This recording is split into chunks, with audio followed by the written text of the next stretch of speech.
Universitas adalah tempat untuk memahirkan diri kita, bukan saja di lapangan technical and managerial know-how, tetapi juga di lapangan mental, di lapangan cita-cita, di lapangan ideologi, dan di lapangan pikiran. Jangan sekali-kali universitas menjadi tempat perpecahan. Welcome to Kamar Pergerakan.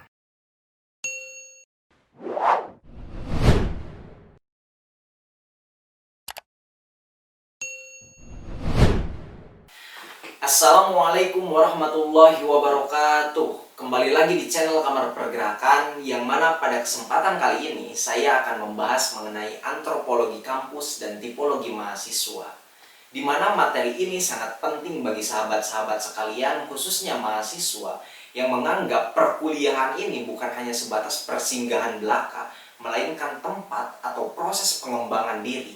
Seperti kata Soekarno pada saat kuliah umum di Universitas Padjadjaran Bandung tahun 1958, beliau mengatakan, universitas adalah tempat untuk memahirkan diri kita, bukan saja di lapangan technical and managerial know-how, tetapi juga di lapangan mental, di lapangan cita-cita, di lapangan ideologi, dan di lapangan pikiran. Jangan sekali-kali universitas menjadi tempat perpecahan. Itulah yang menjadi dasar di mana perkuliahan itu harus menjadi tempat pengembangan diri kita sebagai awal di mana kita itu akan menjadi pribadi yang lebih baik lagi. Nah, langsung saja kepada pembahasan. Kata dasar antropologi berasal dari bahasa Yunani, yaitu anthropos yang berarti manusia dan logos yang berarti ilmu. Dengan bahasa sederhananya, antropologi merupakan ilmu atau bidang studi yang mempelajari tentang segala sesuatu yang berkaitan dengan manusia, baik berupa fisik maupun budaya, sehingga dapat disimpulkan kecenderungan manusia sebagai makhluk sosial. Sedangkan kampus berasal dari bahasa Latin, yaitu campus, yang berarti lapangan yang luas atau tegal. Dalam pengertian modern, kampus berarti sebuah kompleks atau daerah tertutup yang merupakan kumpulan gedung-gedung universitas atau perguruan tinggi, atau juga bisa berarti sebuah cabang daripada universitas itu sendiri. Nah, sehingga antropologi kampus pada dasarnya berusaha menjelaskan bagaimana kehidupan manusia di dalam lingkup kampus, khususnya mahasiswa sebagai pemeran utamanya. Kampus merupakan tempat belajar mengajar, berlangsungnya misi dan fungsi perguruan tinggi, baik itu tridharma perguruan tinggi, kemudian untuk mahasiswa, peran fungsi mahasiswa itu harus tetap diteguhkan dalam ruang lingkup kampus, karena sejatinya berbicara mengenai fungsi daripada perguruan tinggi itu mencakup daripada mahasiswa dan kampus itu sendiri. Nah, kemudian kampus juga merupakan tempat berinteraksinya antara dosen dengan mahasiswa, mahasiswa dengan mahasiswa, atau dengan keseluruhan interaksi antara sivitas akademik di dalamnya. Sehingga kampus boleh dikatakan sebagai miniatur negara, karena di dalamnya ada politik dan kebudayaan yang bermacam-macam. Kampus adalah ruang kaderisasi bangsa. Kampus memiliki pemerintahan dan rakyat. Oleh karenanya, kita akan menemukan berbagai kelompok yang akan bertaruh dalam memperebutkan eksistensinya di dalam kampus. Benturan ideologi antara gerakan mahasiswa pun akan terjadi di dalam kampus. Inilah yang menjadikan kampus sebagai ruang lingkup yang sangat nyaman ataupun kondusif dengan segala keilmuan yang akan kita dapatkan di dalamnya. Nah, sehingga dapat disimpulkan antropologi kampus membahas mengenai segala sesuatu yang berkaitan dengan mahasiswa dan sivitas akademika di dalamnya, baik berupa fisik maupun budaya yang ada di dalam kampus. Sehingga setiap mahasiswa yang nantinya ada di dalam kampus atau berkuliah di perguruan tinggi itu mampu secara personal mengembangkan kualitas dirinya. Seperti tadi disampaikan bahwasanya kampus merupakan miniatur negara, karena di dalam kampus itu terdiri daripada bahasan secara pemerintahan, baik itu trias politika, yaitu ada legislatif, eksekutif, dan yudikatif, semuanya itu ada. Secara legislatif dikatakan sebagai DPM atau Dewan Perwakilan Mahasiswa. Secara eksekutif dinamakan BEM, SEMA, Senat, dan lain sebagainya, yang merepresentasikan daripada pemerintahan yang ada di dalam kampus itu sendiri. Sehingga pada akhirnya setiap mahasiswa yang ada di dalam kampus itu harus mampu berperan aktif dalam menciptakan ruang kondusif di dalam kampus guna mengembangkan potensi diri yang dimilikinya dan memberikan motivasi kepada orang-orang sekitarnya bahwasanya menjadi mahasiswa itu bukan sekedar numpang nama ataupun hanya sekedar mencari eksistensi, tetapi lebih jauh daripada itu berkuliah, yaitu mengembangkan potensi diri kita dan melatih kepekaan terhadap persoalan-persoalan sosial, sehingga mahasiswa dapat diperhitungkan bukan hanya secara keilmuannya tetapi secara gerakannya menjadi sesuatu nilai yang positif di ruang lingkup masyarakat. Nah, itu pembahasan secara antropologi kampus. Kemudian di sini juga saya ingin membahas mengenai tipologi mahasiswa ataupun tipe-tipe mahasiswa yang ada di dalam kampus. Nah, tipe mahasiswa yang ada di kampus menurut saya, khususnya bagi sahabat-sahabat yang akan masuk ke perguruan tinggi ataupun mahasiswa yang sudah menjadi mahasiswa hari ini, harus mengetahui atau mengidentifikasi dirinya, aku itu tipe mahasiswa yang mana sih? Nah, di sini saya akan sedikit mengupas tetapi tidak secara keseluruhan karena mungkin sahabat-sahabat juga memiliki versinya masing-masing mengenai tipologi mahasiswa. Nah, di sini saya akan memberikan 6 tipe-tipe mahasiswa yang menurut saya itu relevan dengan kondisi kehidupan sosial di kampus. Yang pertama yaitu tipe mahasiswa akademis. Yang mana tipe mahasiswa akademis adalah tipe yang mengedepankan nilai-nilai keilmuan, kemudian mereka itu secara perkuliahannya rajin dan disiplin dalam berbicara akademik. Yang mereka kejar pada akhirnya tentang bagaimana caranya saya itu bisa berkuliah dengan baik, mendapatkan ilmu yang bermanfaat, kemudian nilai yang saya dapatkan itu tidak boleh jelek, dan ketika nilainya bagus mereka itu akan mudah untuk lulus daripada kampus, bisa lulus cepat bahasanya seperti itu, dan setelah lulus mungkin mereka akan lebih mudah mencari kerja.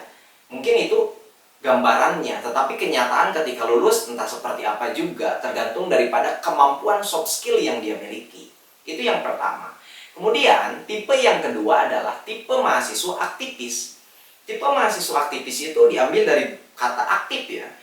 Mahasiswa yang memiliki tipe aktivis, mereka itu cenderung untuk mengikuti segala aktivitas yang ada di kampus karena kata dasarnya aktif, mereka itu aktif baik secara akademik ataupun secara non-akademik. Misalkan seperti mengikuti UKM atau unit kegiatan mahasiswa ataupun organisasi-organisasi yang ada di dalam kampus. Sehingga pada akhirnya tipe mahasiswa aktivis itu bukan hanya bergelut dengan akademiknya saja, nilai akademiknya saja, tetapi dia juga bergelut dengan nilai sosial, di mana mereka itu mengembangkan potensi dirinya bukan hanya di dalam lingkup kelas, tetapi di luar kelas pun seperti di organisasi-organisasi, baik itu intrakampus ataupun ekstra kampus, dia ikuti supaya kepekaan sosialnya muncul dan keilmuan secara lapangan dia miliki juga. Nah, itu adalah tipe mahasiswa aktivis. Kemudian yang ketiga adalah tipe mahasiswa hedonis. Yang mana tipe mahasiswa hedonis ini lebih mengedepankan nilai-nilai secara kesenangan, lebih mengedepankan nilai-nilai secara kebahagiaan. Yang penting saya bahagia mengikuti serangkaian kehidupan yang glamor, mewah-mewahan. Mungkin itu adalah pilihan di mana seorang mahasiswa yang mengambil tipe sebagai hedonis, mereka berkecukupan secara ekonomi, menjadikan ruang lingkup kampus itu sebagai ruang lingkup yang ya menyenangkan lah, intinya seperti itu. Tetapi biasanya mereka itu kepada hal akademik itu bisa dikatakan kurang, serta kepada ruang lingkup sosial pun bisa dikatakan minim. Nah, itu adalah tipe daripada mahasiswa hedonis. Kemudian yang keempat adalah tipe mahasiswa agamis, di mana tipe mahasiswa agamis ini dapat diidentifikasi daripada penampilan biasanya. Seperti misalkan kalau laki-laki itu menggunakan peci, kemudian ya setelan-setelan agamis lah. Kalau muslim itu ya kelihatan dari tampilannya. Kemudian kalau perempuannya bahasanya akhwat lah gitu ya. Bahasanya akhwat, mereka itu menggunakan pakaian tertutup, itu ada yang menggunakan cadar juga. Nah, secara tampilan, fashionnya dapat terlihat. Kemudian mereka biasanya kumpul-kumpul di tempat yang Misalkan ketika bahasanya itu muslim ya di lingkup masjid mendiskusikan tentang keilmuan-keilmuan keagamaan dan biasanya ya menenteng buku-buku tentang keagamaannya juga gitu. Nah, itu adalah tipe daripada mahasiswa agamis. Kemudian yang kelima adalah mahasiswa pragmatis. Mahasiswa pragmatis adalah mahasiswa yang secara individunya menonjolkan diri kepada jajaran sivitas akademik kampus ataupun jajaran birokrat kampus, seperti kepada ketua jurusan, kepada dosen-dosen, dekan, bahkan rektor sekalipun, guna kemampuan yang dia tonjolkan itu untuk mempermudah apa yang dia inginkan. Karena kedekatan misalkan dengan dosen bisa memudahkan dia untuk mendapatkan nilai yang bagus misalkan. Jadi digunakan sebagai alat, kemampuan itu digunakan sebagai alat dia itu untuk mendapatkan apa yang dia inginkan. Nah, itu adalah tipe mahasiswa pragmatis. Dan yang terakhir di sini adalah tipe mahasiswa apatis. Yang mana tipe mahasiswa apatis ini mungkin dia itu acuh terhadap akademiknya, acuh juga terhadap lingkungan sosialnya. Yang pada akhirnya seringkali banyak celotehan, ada bahasa mahasiswa kupu-kupu, mahasiswa kunang-kunang, atau kuliah pulang, atau mahasiswa K3, kuliah kosan kampung bahasanya. Daripada kampus ke kosan, dari kosan hari Minggu ataupun weekend pulang ke kampung. Nah, mahasiswa apatis ini cenderung lebih mengedepankan hal-hal secara individunya. Yang penting ya saya lulus kuliah, baik caranya kayak gimana gak jadi persoalan, yang penting kuliah aja. Kemudian mereka tidak peka juga terhadap ruang lingkup sosialnya. Nah, mungkin itu tipe-tipe mahasiswa yang secara umum dapat kita jumpai di dalam ruang lingkup kampus. Jadi pada kesimpulannya, antara antropologi kampus dengan tipologi mahasiswa itu sangat berkaitan erat. Ketika antropologi kampus itu membicarakan mengenai kebudayaan yang ada di dalam kampus dengan segala sesuatu yang ada di dalamnya, baik itu mahasiswa, dosen, penjaga kampus, kantin atau penjaga kantin dan lain sebagainya, membicarakan mengenai budaya dan kehidupan di dalam kampus, tipologi mahasiswa itu adalah yang memberikan warna di dalam kampus. Baik secara bahasa individu mahasiswa itu memiliki tipe yang mana tergantung daripada dia menempatkan dirinya sebagai mahasiswa itu seperti apa. Tapi jangan sampai lupakan substansi berkuliah itu bukan sekedar untuk numpang nama ataupun hanya sekedar untuk menjadi tempat persinggahan belaka untuk mendapatkan gelar ataupun mendapatkan ijazah saja tanpa memiliki kualitas diri pasca daripada perkuliahan.